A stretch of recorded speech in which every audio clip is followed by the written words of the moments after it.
एक बार एक व्यक्ति अपने दुख से परेशान होकर सोचने लगता है कि उससे ज्यादा दुखी व्यक्ति इस संसार में कोई नहीं है। जब भी कोई उससे बात करता तो वह अपनी समस्याएं उनको बताने लगता। थोड़ी देर में साथ बैठा व्यक्ति उठकर चले जाता। इस बात से वह और भी परेशान हो गया था कि उसकी बात कोई भी सुनने वाला नहीं था।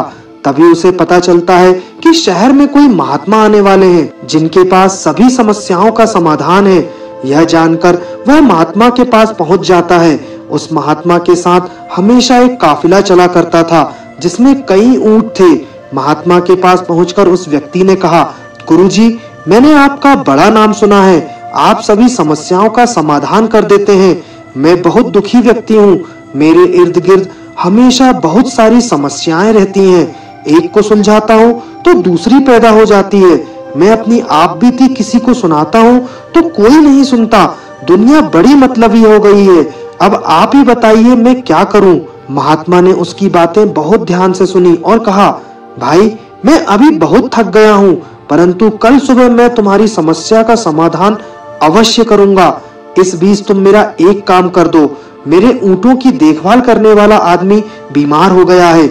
आज रात तुम इनकी देखभाल कर दो। जब सभी ऊँट बैठ जाएं तो तुम सो जाना। मैं तुमसे कल सुबह बात करूंगा। अगले दिन महात्मा ने उस आदमी को बुलाया। उसकी आंखें लाल थी। महात्मा ने पूछा, तो बताओ कल रात कैसी नींद आई। व्यक्ति बोला, गुरुजी, मैं तो रात भर सोया ही नहीं। आपने कहा था जब सभी ऊँट बैठ जाएं तब सो जाना, पर ऐसा हुआ ही नहीं। जब भी कोशिश करके एक ऊँट को बिठाता तो दूसरा खड़ा हो जाता। सारे ऊँट बैठे ही नहीं, इसलिए मैं रात भर नहीं सो पाया। महात्मा जी ने मुस्कुराते हुए कहा, मैं जानता था इतने ऊँट एक साथ कभी नहीं बैठ सकते, फिर भी मैंने तुम्हें ऐसा करने को कहा। यह सुनकर व्यक्ति क्रोधित होकर बोला, महात्मा जी, मैं आपसे हल मांगने आया था, पर आपने तो मुझे और भी परेशान कर दिया। महात्मा बोले, नहीं भाई, दरअसल यह तुम्हारे समस्या का समाधान ही है। संसार के किसी भी व्यक्ति की समस्या इन ऊँटों की तरह ही है। एक खत्म होगी तो दूसरी खड़ी हो जाएगी। अतः सभी समस्याओं के खत्म होने का इंतजार करोगे तो कभी चैन से नहीं जी पाओगे।